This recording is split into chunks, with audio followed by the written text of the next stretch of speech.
Sungguh orang yang berakal tidak tertipu dengan yang seperti itu. Hukuman terbesar bagi seorang hamba adalah melupakan dirinya sendiri, menyepelekannya, mengabaikan haknya berada di sisi Allah, serta menjualnya dengan tipuan, kehinaan, dan dengan harga yang termurah. Pelaku maksiat telah mengabaikan zat yang sangat ia butuhkan dan tak tergantikan. Ia telah menggantikannya dengan yang tidak dibutuhkannya sama sekali, serta banyak sekali penggantinya. Hal ini bagaikan yang diutarakan oleh seorang penyair, min kulli syai'in idza daya'tahu 'iwad wa ma minallahi in dayya'tahu 'iwad. Segala sesuatu yang engkau sia-siakan terdapat penggantinya, tapi jika engkau menyia-nyiakan Allah, tiadalah penggantinya. Allah kuasa menggantikan segala sesuatu, dan tidak sesuatu pun yang mampu menggantikannya. Dia maha kuasa mencukupi segala sesuatu, namun tidak ada sesuatu pun yang dapat mencukupinya. Dia maha melindungi dari segala sesuatu, tapi tidak ada sesuatu yang dapat melindunginya dari siksaannya. Dia kuasa mencegah segala sesuatu, dan tidak ada sesuatu pun yang mampu mencegah mudaratan darinya. Bagaimana mungkin seorang hamba merasa tidak membutuhkan ketaatan kepada Allah, sedangkan tidak sekejap mata pun dari urusan manusia yang tidak berada di bawah kekuasaannya? Bagaimana mungkin dia melupakan zikir kepada Allah sehingga Allah menjadikannya lupa terhadap dirinya sendiri, yang akibatnya ia merugi dan menzalimi dirinya sendiri dengan sebenar-benar kezaliman. Pada hakikatnya, seorang hamba tidak menzalimi Rabb-nya, namun dialah yang menzalimi dirinya sendiri. Rabb-nya tidak pernah menzaliminya, melainkan dialah yang telah menzalimi dirinya sendiri. Jadi pada poin ini, yakni orang yang bermaksiat menyebabkan Allah Subhanahu wa taala melupakan dirinya sendiri, yakni melupakan, mengabaikan dan meninggalkan orang-orang yang bermaksiat tersebut. Yang kedua, maksiat mengeluarkan seseorang dari wilayah ihsan. Di antara dampak perbuatan dosa adalah mengeluarkan pelakunya dari wilayah ihsan, serta mencegahnya untuk memperoleh ganjaran orang-orang yang melakukan kebaikan atau ihsan. Sesungguhnya jika ihsan berinteraksi dengan hati, niscaya ia akan mencegah hati dari kemaksiatan. Tidaklah seseorang menyembah Allah seolah-olah ia melihatnya, melainkan dari hatinya yang dikuasai oleh zikir, rasa cinta, takut, dan rasa harap kepada Allah Subhanahu wa taala. Seakan-akan dia benar-benar menyaksikannya. Hal ini menghalangi dari keinginannya bermaksiat, terlebih lagi mengerjakannya. Apabila seorang mukmin keluar dari wilayah ihsan, maka dia kehilangan persahabatan dan kebersamaan dengannya yang sifatnya khusus, dan keterasingan dari kehidupan kaum mukminin yang menyenangkannya, serta kenikmatan mereka yang sempurna. Jika Allah Subhanahu wa taala menginginkan kebaikan kepada seorang hamba, pasti dia akan mengokohkan keberadaannya dalam wilayah kaum mukminin. Sebaliknya, apabila seorang mendurhakai Allah dengan maksiat yang mengeluarkannya dari wilayah iman, maka ia telah keluar dari wilayah iman sebagaimana sabda Nabi SAW, la yazni zani hina yazni wa huwa mu'min wa la yashrabul khamra hina yashrabuha wa huwa mu'min wa la yasriqu sariqu hina yasriqu wa huwa mu'min wa la yantahibu nuhbatan dhata syarafin yarfa'u ilaihi fiha an-nasu absarahum hina yantahibuha wa huwa mu'min fa iyyakum wa iyyakum wat taubatu ma'rudatun ba'd. Kata Nabi SAW, tidaklah dikatakan beriman seorang penzina ketika sedang berzina. Tidaklah dikatakan beriman seorang peminum khamar ketika sedang meminum khamar. Tidaklah dikatakan beriman seorang pencuri yang sedang melakukan pencurian. Tidaklah dalam keadaan mukmin seorang yang sedang merampas suatu barang yang tinggi nilainya sehingga orang-orang mengarahkan pandangan kepada pelakunya disebabkan rampasannya tadi. Maka berhati-hatilah kalian dan taubat masih dapat dilakukan setelahnya. Yani orang yang melakukan maksiat dia akan keluar dari wilayah iman atau lingkaran iman. Maka tidaklah seorang yang sedang bermaksiat dia adalah orang yang sempurna imannya. Maka ini menunjukkan bahwa ketika seorang melakukan maksiat, pada saat itu imannya menipis dan berkurang. Maka hadis di atas menjelaskan bahwa para pelaku kemaksiatan tadi telah keluar dari wilayah iman. Yang ketiga, maksiat menghilangkan kebaikan.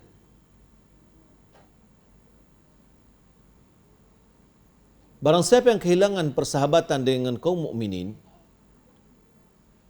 dan pembelaan Allah terhadap mereka, yakni kehilangan pembelaan Allah terhadap mereka, ketika Allah membela orang-orang yang beriman, maka sebagai konsekuensi iman, dia kehilangan segala kebaikan yang Allah jelaskan dalam kitabnya.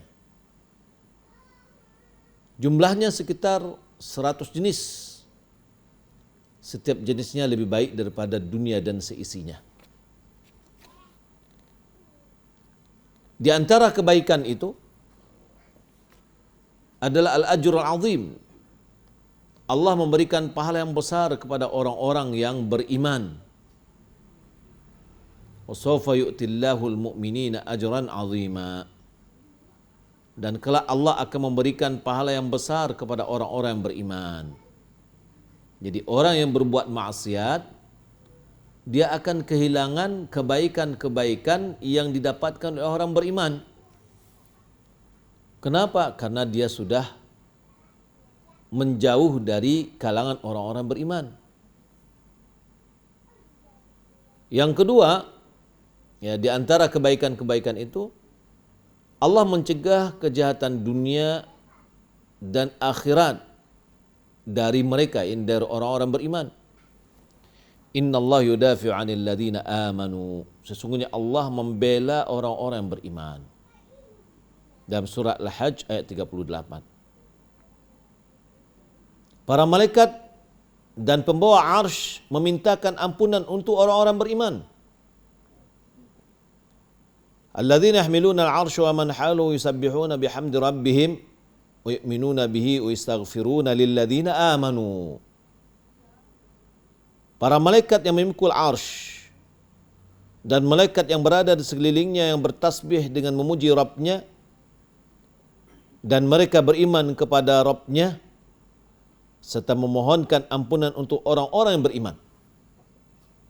Jadi orang yang jatuh kemaksiatan kepada Allah, yang dia jauh dari lingkungan orang-orang beriman, maka dia tidak mendapatkan hal yang sudah disebutkan tadi dan hal yang akan kita sebutkan ini. Ya, Allah bertindak sebagai pelindung bagi mereka. Sungguh Allah tidak akan menghinakan siapa saja yang menjadikannya sebagai wali. Ya, Allah tidak akan menghinakan siapa saja yang menjadikan Allah sebagai pelindungnya. Allah Subhanahu wa taala berfirman dalam surah Al-Baqarah ayat 297, Allahu waliyul ladzina amanu. Allah adalah pelindung, wali bagi orang-orang yang beriman. Kemudian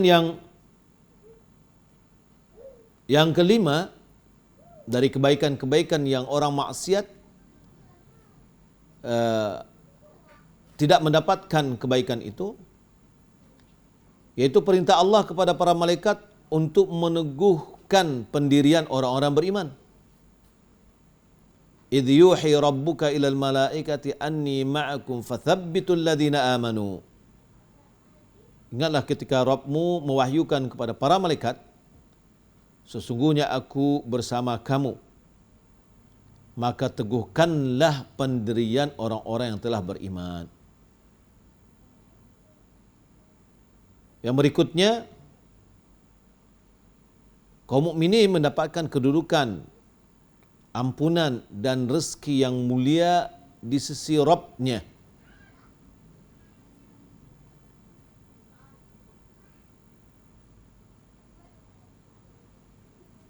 Ya, Allah Subhanahu wa taala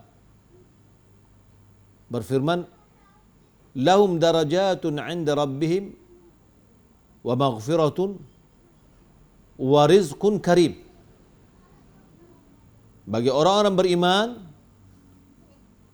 mereka mendapatkan derajat di sisi Rabb mereka, mendapatkan kedudukan yang tinggi di sisi Rabb mereka, mendapatkan pengampunan dan rezeki yang mulia. Orang bermaksiat tidak akan dapatkan seperti itu. Yang ketujuh, Allah memberikan kekuatan kepada mereka.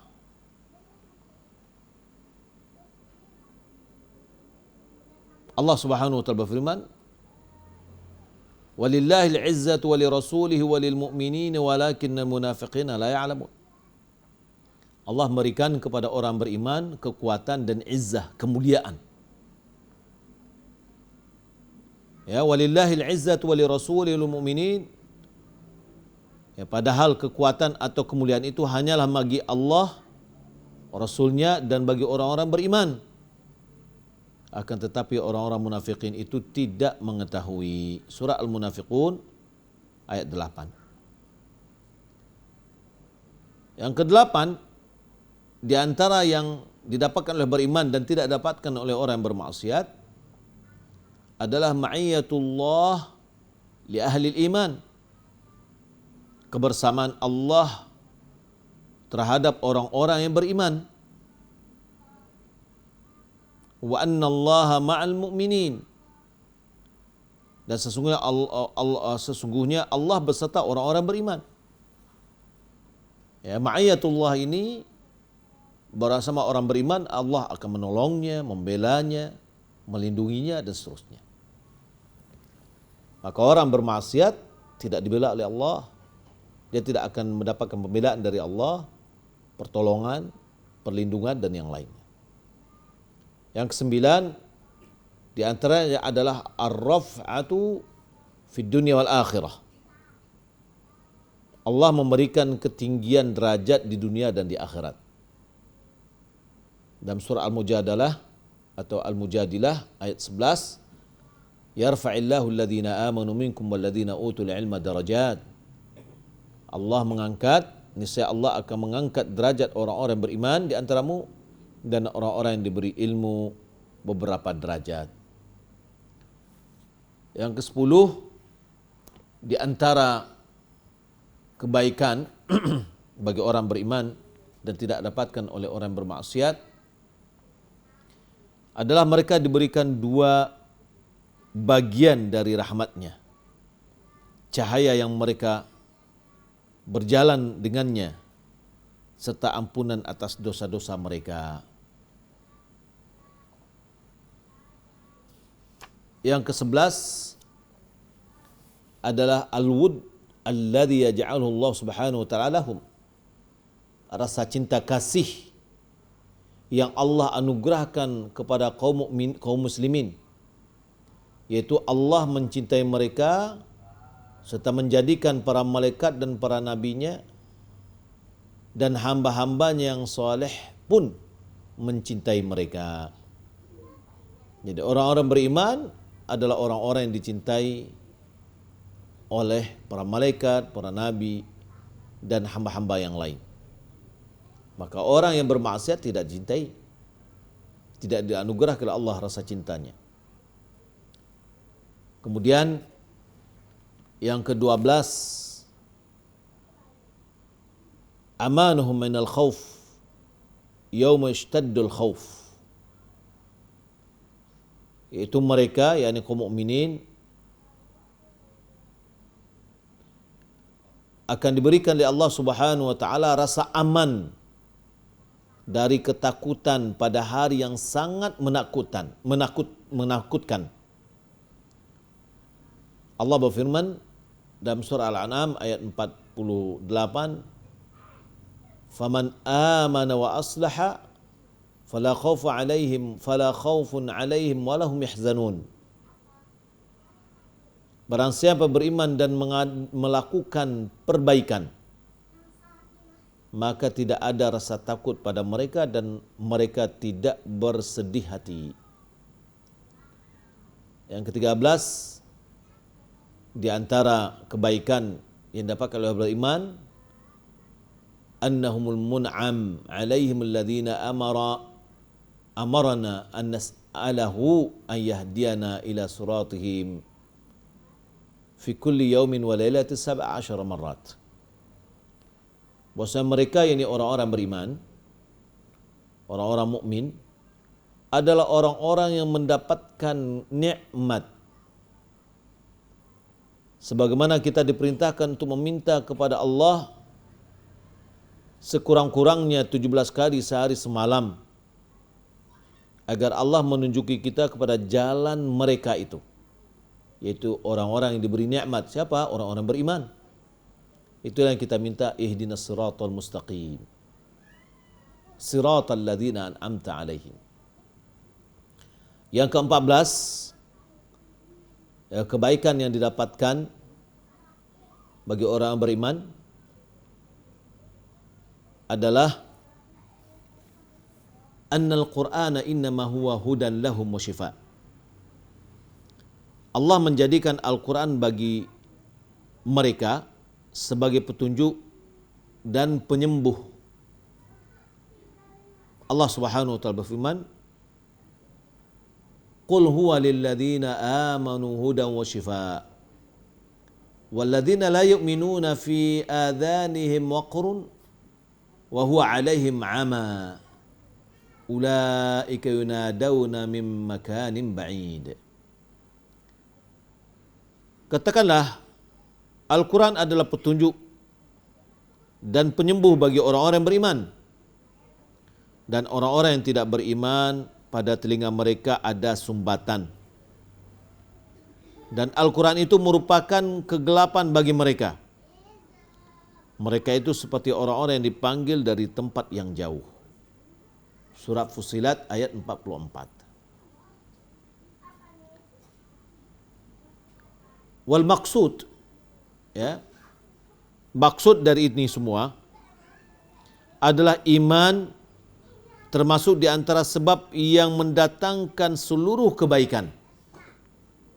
Di antaranya kebaikan yang telah disebutkan di atas. Semua kebaikan di dunia dan di akhirat tidak lain disebabkan oleh keimanan. Begitu pula seluruh kejelekan di dunia serta di akhirat dikarenakan tidak adanya iman. Bagaimana mungkin seseorang yang menyepelekan sesuatu yang dapat mengeluarkannya dari wilayah iman serta menghadirkan penghalang antara iman dan dirinya sendiri. Ya, bagaimana? Wa yahulu bainahu wa bainahu, yang bisa menghalanginya. Namun apabila maksiat mengeluarkannya dari wilayah kaum muslimin,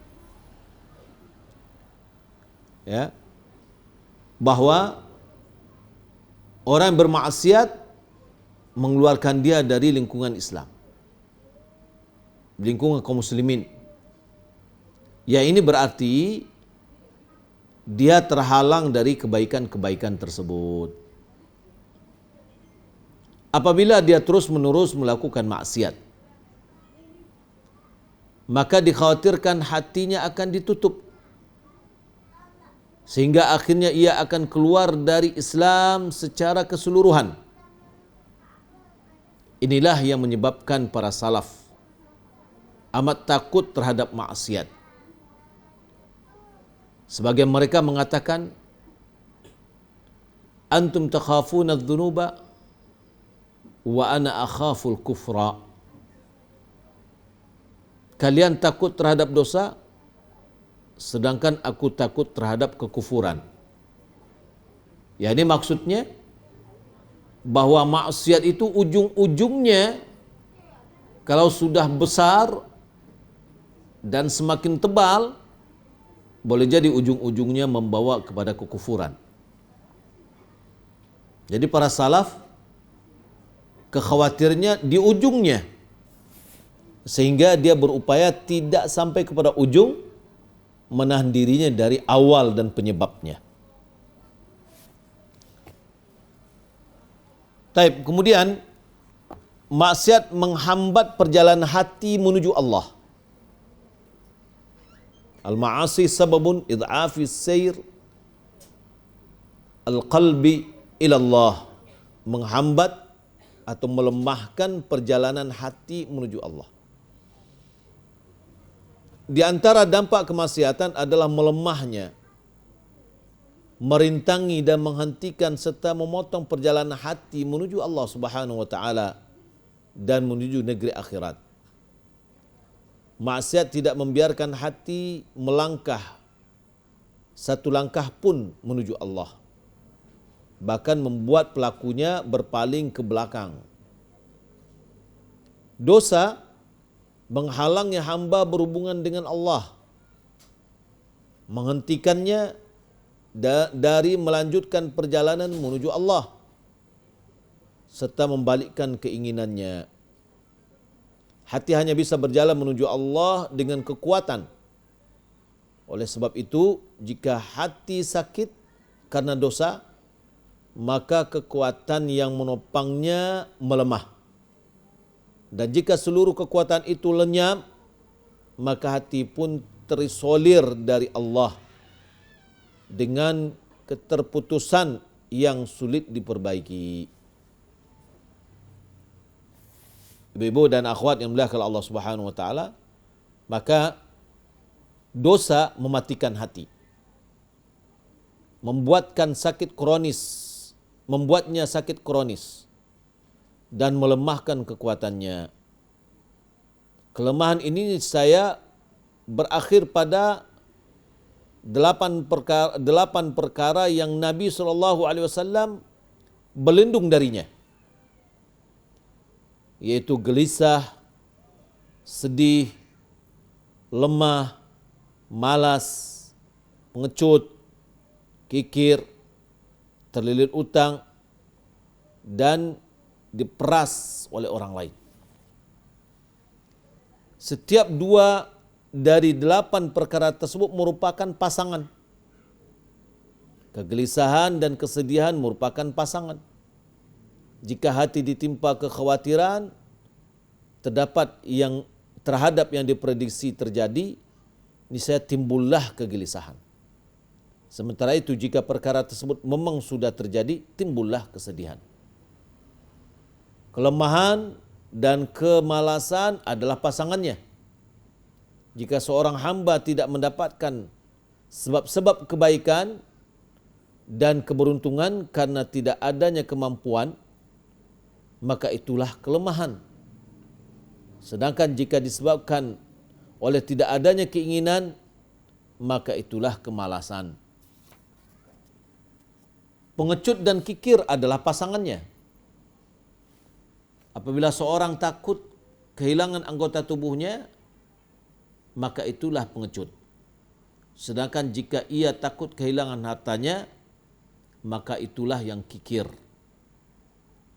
Terlilit utang dan dirampas adalah pasangannya. Jika tekanan orang lain disebabkan perkara yang memang dibenarkan, maka berarti karena terlilit utang. Jika bersumber dari kebatilan, maka itu adalah perampasan. Maksudnya, dosa merupakan sebab utama yang mendatangkan 8 perkara di atas. Sebagaimana ia merupakan sebab terkuat yang mendatangkan kesengsaraan. Kondisi yang benar-benar sulit, buruknya qada atau takdir, dan kegembiraan musuh atas musibah yang menimpa. Dosa juga merupakan sebab terbesar yang menyebabkan hilangnya nikmat Allah, sirnanya kesehatan dan kesejahteraan, azab yang mendadak, serta seluruh kemurkaannya. Ibu-ibu dan akhwat yang dimuliakan Allah Subhanahu wa taala. Kemudian dampak dari maksiat juga adalah al-ma'asi tuzilun ni'am wa tuhillun naqam. Maksiat menghilangkan kenikmatan yang Allah berikan dan mendatangkan azab. Jadi maksiat menukar nikmat menjadi laknat. Di antara dampak maksiat adalah menghilangkan nikmat dan mendatangkan azab. Itulah suatu nikmat, tidaklah suatu nikmat hilang dari seorang hamba melainkan karena dosa. Tidaklah suatu azab menimpanya melainkan disebabkan oleh dosa. Tidaklah pula bencana diangkat darinya melainkan karena taubat. Ali bin Abi Thalib dia mengatakan, ma nazala bala'un illa bidhunub illa bidhanbin wala rufi'a bala'un illa bitaubah. Tidaklah turun azab melainkan karena dosa, dan tidaklah diangkat bencana selain bencana melainkan karena taubat. Allah Subhanahu wa taala berfirman, wa ma asabakum min musibatin fabima kasabat aydikum wa ya'fu an katsir. Dan musibah apapun yang menimpamu itu adalah disebabkan oleh perbuatan tanganmu sendiri. Dan Allah memaafkan banyak dari kesalahan-kesalahanmu. Dalam surat Asy-Syura ayat 30. Dalam surah Al-Anfal ayat 53, wa dzalika bi anna Allah lam yakun mughayyiran ni'matan an'amaha ala qaumin hatta yughayyiru ma bi anfusihim. Yang demikian itu karena sesungguhnya Allah tidak akan mengubah suatu nikmat yang telah diberikannya kepada suatu kaum hingga kaum itu merubah apa yang ada pada diri mereka sendiri. Pada ayat ini Allah memberitahukan, mengabarkan bahwa dia tidak mengubah nikmatnya yang diberikan kepada seseorang sampai orang itu mengubah apa yang ada pada dirinya sendiri. Sehingga hamba tersebut mengubah ketaatan kepada Allah menjadi maksiat kepadanya, dan mengubah syukur kepada Allah menjadi kufur kepadanya, serta mengubah penyebab keridhaannya menjadi kemurkaannya. Jika dia mengubah itu semua, Allah pun mengubah kondisinya sebagai balasan yang ditimpa. Sesungguhnya Rabbmu tidak pernah menzalimi para hambanya. Jadi musibah-musibah yang menimpa diri kita, kenikmatan yang hilang dari diri kita, maka itu adalah disebabkan oleh diri kita sendiri. Karena Allah Subhanahu wa taala tidak pernah menzalimi hambanya. Jika hamba mengubah kemaksiatan menjadi ketaatan kepadanya,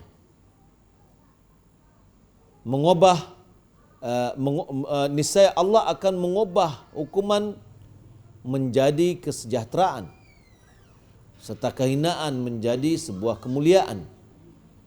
Allah Subhanahu wa taala berfirman, "Innallaha la yughayyiru ma biqaumin hatta yughayyiru ma bi anfusihim. Wa idza arada Allah biqaumin su'a fala maradda lahu wa ma lahum min dunihi min wal." Sesungguhnya Allah tidak akan mengubah keadaan suatu kaum sebelum mereka mengubah keadaan diri mereka sendiri. Dan apabila Allah menghendaki keburukan pada satu kaum, maka tak ada yang dapat menolaknya dan tidak ada pelindung bagi mereka selain dari Dia.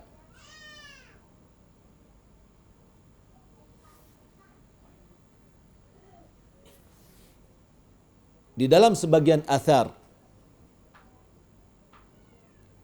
fi ba'd al-athar ilahiyah, di bagian dari athar, di sebagian athar ilahiyah, bahwasanya Allah Subhanahu wa taala berfirman, "Wa 'izzati wa jalali la yakunu 'abdun min 'abidi 'ala ma uhib thumma yantaqilu 'anhu 'ala ma akrahu illa intaqaltu lahu mimma yuhibbu ila ma yakrah wa la yakunu 'abdun min 'abidi 'ala ma akrahu thumma yantaqilu 'anhu ila ma uhib illa intaqaltu lahu mimma yakrahu ila ma yuhib." Demi keperkasaan dan kemuliaanku, kata Allah, tidaklah seorang hambaku berada di atas suatu perkara yang aku cintai, lantas ia berpindah kepada perkara yang aku benci, melainkan aku pun juga berpindah dari perkara yang ia cintai kepada perkara yang ia benci. Demikian juga tidaklah seorang hambaku berada di atas perkara yang aku benci, kemudian dia pindah kepada perkara yang aku cintai, melainkan aku juga berpindah dari perkara yang dia benci kepada perkara yang dia cintai. Betapa indah perkataan seorang syair yang dia mengatakan, jika engkau di atas suatu nikmat, maka jagalah ia. Karena sesungguhnya dosa menghilangkan kenikmatan. Pagarilah nikmat itu dengan ketaatan Rabb para hamba. Karena Rabb para hamba sangat cepat balasannya. Jauhilah olehmu kezaliman semampumu. Karena kezaliman para hamba sangatlah menyakitkan.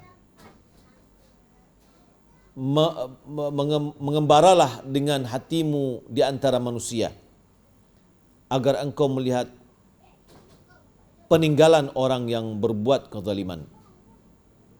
Itulah tempat-tempat mereka sepeninggal mereka, sebagai saksi atas mereka Dan janganlah engkau menuduh tidak ada sesuatu yang lebih berbahaya atas mereka dari kezaliman yang telah membinasakan betapa banyak taman yang mereka tinggalkan serta istana dan yang lain yang telah mereka tinggikan. Mereka terbakar dalam neraka jahim dan kenikmatan pun sirna, dan apa yang telah mereka dapatkan bagaikan mimpi belaka. Ibu-ibu dan akhwat yang dimuliakan oleh Allah Subhanahu wa taala, ini beberapa poin yang sudah kita pelajari, yaitu 5 poin ya tentang bahaya atau dampak dari maksiat itu. Ya, kita ulangi yang sudah kita ambil tadi. Yang pertama, maksiat bisa menyebabkan Allah mengabaikan hambanya, mengabaikan dan meninggalkan hambanya, sehingga Allah Subhanahu wa taala menjadikan hambanya lupa terhadap dirinya sendiri. Kalau kita lihat orang yang melakukan dosa-dosa ya, seperti pengen kaya cepat dengan narkoba misalkan, dia lupa bahwasanya dirinya itu akan dibinasakan oleh Allah Subhanahu wa taala. Yang kedua, maksiat bisa mengeluarkan seseorang dari wilayah ihsan. Ihsan itu apa? Ihsan itu adalah engkau beribadah kepada Allah seakan-akan engkau melihatnya. Jika kamu tidak bisa melihatnya, maka Allah melihatmu. Jadi seorang bermaksiat kepada Allah, dia sudah hilang perasaan yang seperti itu. Seakan-akan dia berbuat maksiat, Allah tidak melihatnya. Berarti dia keluar dari wilayah ihsan. Kemudian yang ketiga, maksiat bisa menghilangkan kebaikan-kebaikan yang diberikan kepada orang-orang beriman. Karena orang yang bermaksiat, dia sudah keluar dari lingkungan atau lingkaran iman, sehingga dia tidak mendapatkan kebaikan-kebaikan sebanyak 14 poin yang kita sebutkan tadi. Kemudian maksiat menghambat perjalanan hati menuju Allah Subhanahu wa taala. Karena melemahnya ya hati ini disebabkan oleh maksiat, menjadikan hati itu lemah ya, sehingga dia terhenti dari berjalan menuju Allah Subhanahu wa taala. Dan yang terakhir yang kita baca, bahwa maksiat bisa menghilangkan kenikmatan. Kita yang hidup dalam kenikmatan, kalau jika kita buat maksiat, maka itu bisa menghilangkan kenikmatan kita. Dan hilangnya nikmat yang datang adalah azab. Wallahu ta'ala alam. Demikian yang dapat kita sampaikan untuk sementara. Ya, mudah-mudahan bisa kita catat, bisa kita pelajari ya, sehingga bisa menambah pengetahuan kita tentang bagaimana kita bisa selalu mendapatkan lindungan Allah Subhanahu wa taala. Wallahu taala alam.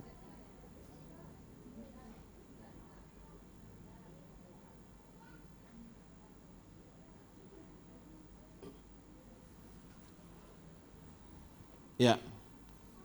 Masih ada 8 menit lagi, silakan kalau ada yang mau bertanya. Kita kirim pertanyaannya melalui WA yang biasa. Bagaimana hukumnya menghadiri resepsi pernikahan tetangga di rumah yang Kristen? Bagaimana makan makanan di sana? Kita perlu ketahui bahwasanya apakah dia termasuk makanan-makanan yang dia buat, seperti makan makanan yang haram, ya, makanan babi misalkan, atau makanan dari daging anjing.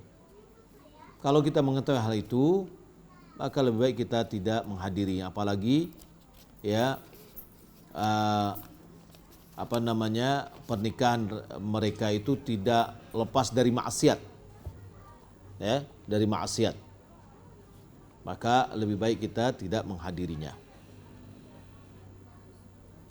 Apakah orang yang sudah meninggal bisa berkomunikasi dengan kita yang masih hidup? Dan bagaimana pula dengan pesan yang disampaikan almarhum lewat mimpi? Ya.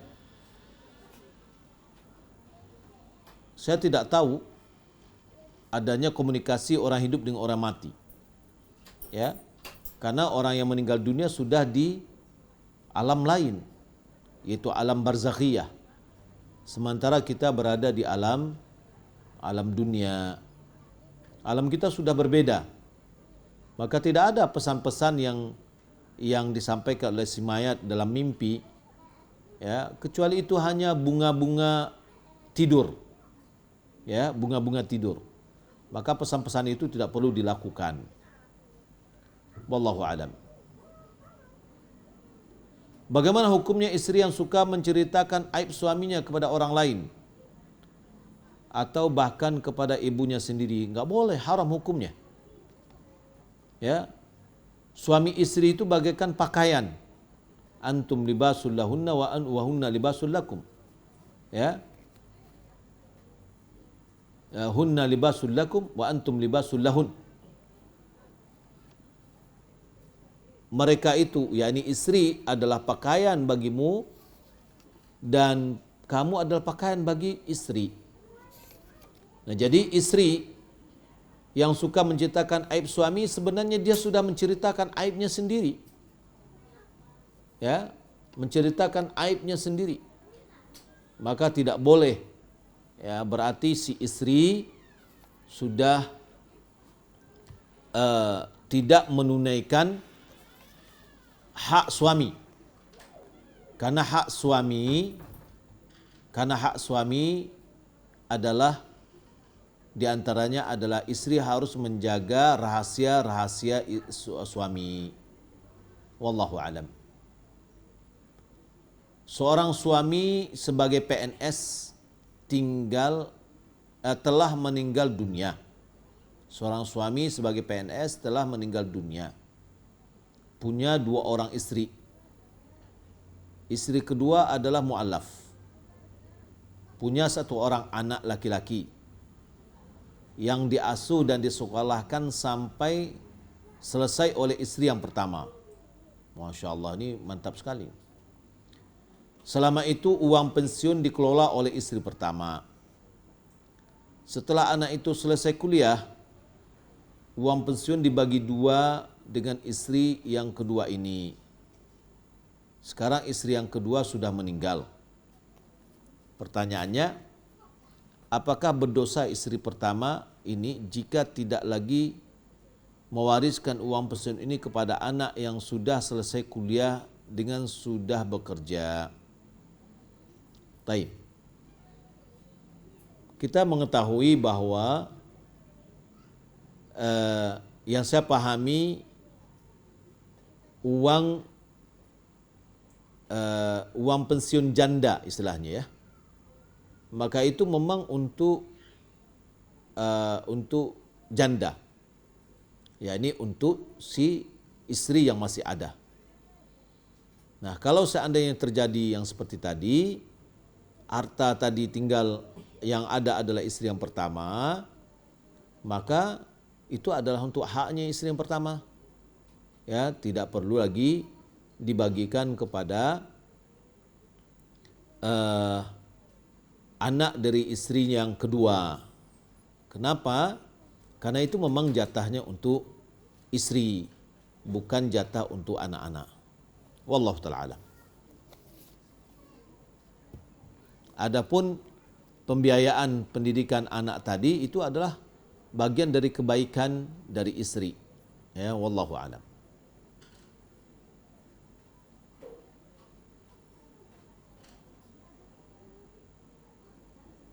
Bagaimana hukum menggunakan BPJS untuk mengobati pengobatan rutin?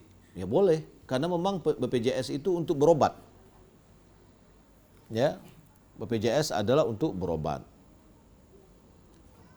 Karena penyakit yang diderita menyebabkan harus berobat secara rutin, sedangkan harga pengobatan yang mencapai 1 juta untuk sekali berobat, Ustaz. Apa termasuk asuransi yang hukumnya haram? Kita mengetahui, ya, bahwa asuransi BPJS itu masuk dia kepada at-ta'awun, ya, asuransi ta'awuni satu sama lainnya. Wallahu ta'ala alam. Ada seorang bapak yang sudah lama meninggalkan anak dan istrinya, sehingga sewaktu menikahkan anaknya, beliau salah menyebutkan nama anaknya. Namanya adalah Desi Susanti, disebut Susi Susanti. Namun tidak ada yang menyanggah apakah anak akadnya sah. Kejadian itu sudah beberapa tahun yang lalu. Apakah dia punya anak namanya Susi Susanti? Ya, kalau seandainya anaknya tidak ada nama Susi Susanti, insya Allah nggak apa-apa. Karena yang dimaksud itu adalah ya Desi Susanti. Mungkin boleh jadi orang lain sudah mendengar dia Desi Susanti. Yang dimaksud sudah diketahui, ya, bahwa yang diinginkan itu adalah si fulanah. Salah seorang wali murid menyampaikan kondisi sebagai begini. Beliau begini. Beliau merasa sakit was-was najis. Apa yang beliau pegang takut kotor. Jadi sering cuci tangan. Sudah lebih 1 tahun sehingga mengganggu aktivitas. Berat badan beliau sudah mulai jauh turun. Jadi cemas berlebihan. Cemas ketemu orang banyak. Karena penyakit ini beliau berhenti bekerja. Tidak bisa lagi melakukan pekerjaan rumah seperti mencuci. Sudah cemas duluan karena hubungannya dengan air. Ada yang menggulung rasanya di perut. Langsung ke dada, kemudian perasaan tidak tenang. Apakah ada pengobatannya Ustadz? Diruqyah aja nih. Orang ini diruqyah, kemudian dipahamkan kepadanya agama bahwa hukum sesuatu itu tidak najis, sesuatu itu adalah tahir. Hukum sesuatu itu adalah tahir, ya, suci, ya. Jadi bukan najis. Ini beranggapan bahwa sesuatu itu adalah najis, ya.